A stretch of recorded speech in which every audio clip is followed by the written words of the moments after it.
Trump responds to his arraignment and criminal prosecution by the partisan political hack Alvin Bragg. And we're going to listen to his speech that he gave right after he arrived back in Florida after his arraignment, his day in court. Now, there's a lot of skepticism about the strength of the indictment. We spent some time here unpacking that.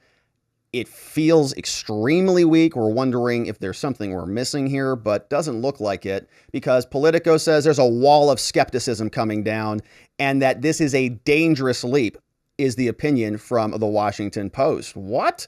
Then we'll turn our attention over to Congress. We'll hear from Trump's lawyers, including one of the most brilliant legal observers in the country, Alina Abba. And then listen to Biden and turn our attention to the special counsel and get an update on what is happening with that prosecution. But first, Trump was back in Mar-a-Lago. After his day in court, Trump took the podium and explained what is wrong in America and what is happening in this country. Thank you very much, everybody. We have to save our country. God bless you all. God bless you all. And I never thought anything like this could happen in America. Never thought it could happen. The only crime that I have committed is to fearlessly defend our nation from those who seek to destroy it. From the beginning, the Democrats spied on my campaign. Remember that? Yeah. They attacked me with an onslaught of fraudulent investigations. Russia, Russia, Russia. Ukraine, yeah. Ukraine. Yeah, Hillary. Visliak. Impeachment hoax number 1. Michael Sussman. Impeachment hoax number 2. Yep. The illegal and unconstitutional raid on Mar-a-Lago. Mar-a-Lago, right here. FBI, Melania's underwear drawer. The lying to the FISA courts, the FBI and DOJ relentlessly pursuing Republicans. And now this massive election interference at a scale never seen before in our country, beginning with the radical left, George Soros-backed prosecutor Alvin Bragg of New York, who campaigned on the fact that he would get President Trump. I'm going to get him. Unbelievable. I'm going to get him. This is a guy campaigning. For a prosecutor? He wanted to get President Trump at any cost, and this before he knew anything about me, didn't know a thing about me. He was campaigning. As it turns out, virtually everybody that has looked at He's going to say who's looked at this indictment thinks it's ridiculous, I think. I think that's probably what's coming up. Everybody that has looked at even hardcore has looked at this case, including rhinos and even hardcore Democrats, say there is no crime and that it should never have been brought. Indeed. Never have been Indeed, brought. right on. Everybody. Even people that aren't big fans have said it. They said this is not the right thing to do. It is not. It's an insult to our country, as the world is already laughing at us for so many other reasons. He's right. It is not a good thing. And he is not alone on that. Very interesting articles from sources like the Politico and the Washington Post. They're saying this doesn't feel all that good. Remember, there were many Democrats, many lefties, and many journos who were kind of climaxing yesterday, you know, not to be too vulgar here, but this was the big day, man. They've been waiting for this for 6-7 years. They've been screaming about this from the rooftops for a long time.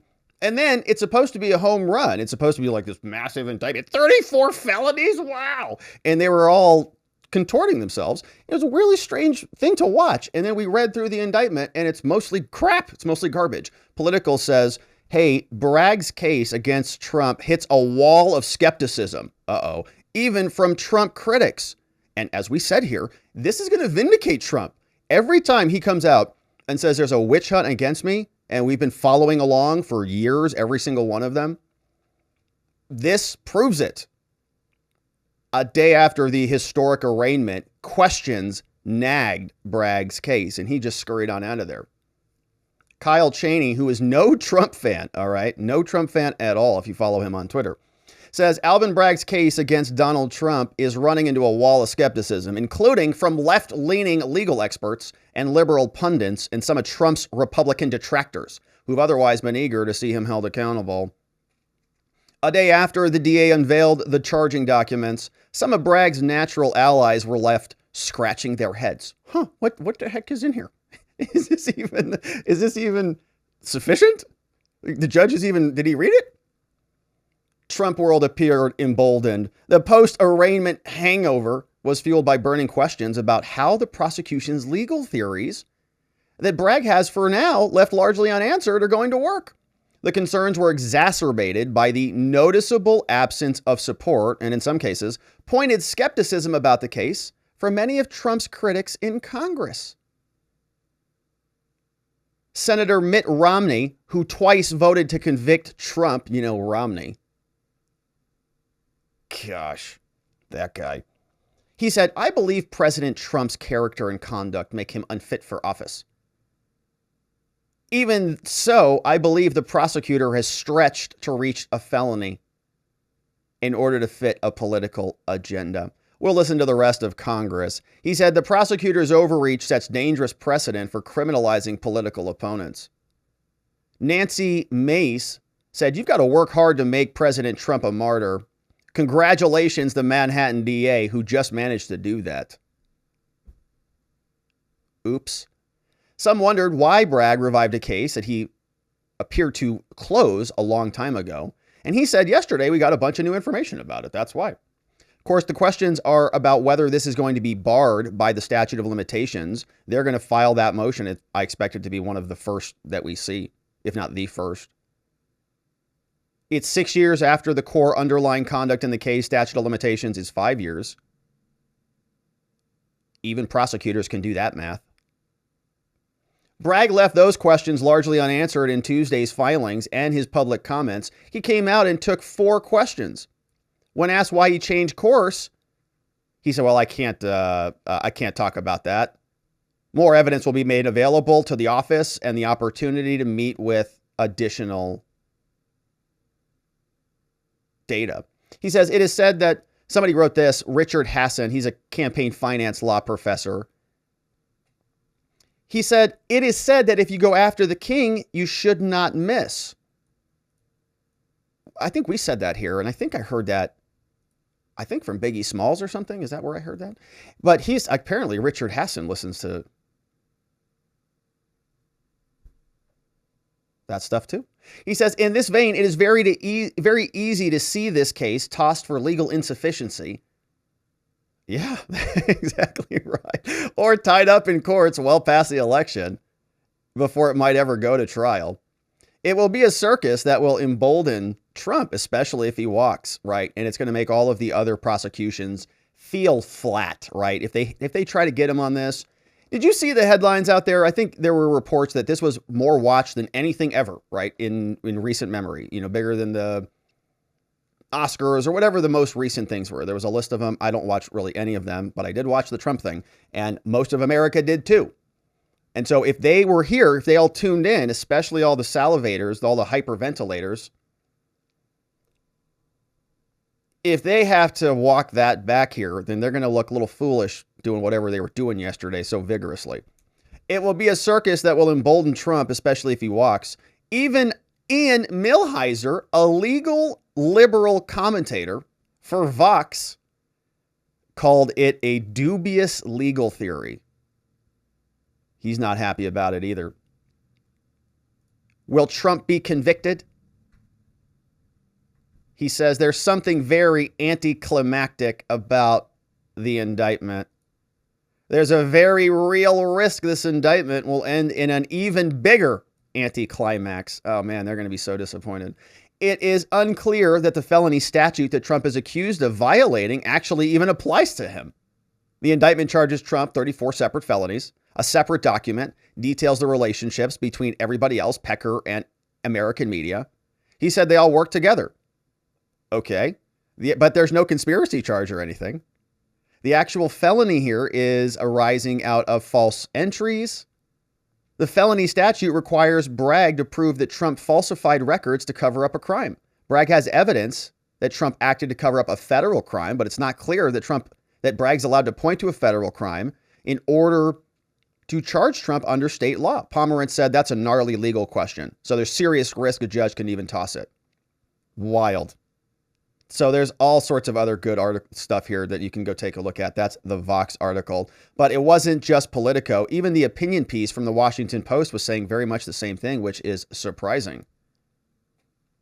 Here's the opinion written by Ruth Marcus, an associate editor from the Washington Post. What?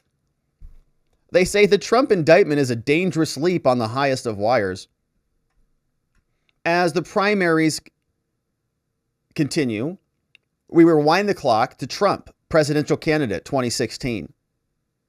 The hard question is now whether this violates the law. They say this is a scary question when it comes to the first criminal charges ever lodged against the president. I'm not saying the prosecutors will lose. They could win, and I hope they do, because a failure to secure a conviction will only inflame Trump and his supporters in the claims that the criminal justice system is being weaponized against them. Oh my gosh. Can somebody just hold a mirror up to these? He's being charged with crimes.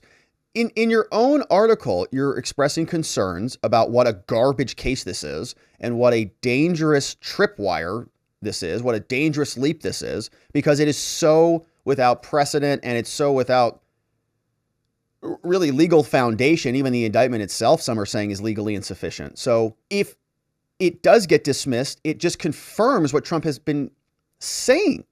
The hard question is whether those efforts also violated the law. Says there's no way that Trump's team allayed by Tuesday's developments. The indictment and the accompanying recitation of the underlying facts offers almost nothing new, no surprise. Leaves open a question as whether they can mogrify, which I think is a Calvin and Hobbes phrase, this conduct into a state crime, maybe. She says, don't be fooled by the 34 counts. Yeah, it's a healthy sounding number, but it doesn't signify anything about the strength of the case. They will all rise or fall depending on the underlying foundation. And Manhattan DA says it is a cover-up of another crime. But even she says, okay, but what are the other crimes? Nobody knows. The indictment doesn't say. Bragg was asked on Tuesday, didn't say. Not well-trodden legal territory. Trump's lawyers are going to argue all accordingly, and we'll see where it goes. So pretty interesting reaction. We're seeing some concern, some skepticism, some worries from some people who would love to see Trump be prosecuted and convicted. They're taking a look at it, and they're saying the same thing that Trump has been saying, that he has been specifically targeted. Well, they're not saying that in specifically, but they're saying this case is pretty weak. And if this case is weak, why are they bringing it if they are not specifically charging Trump? Now, they're not quite there yet. We'll see if they finally get there or not.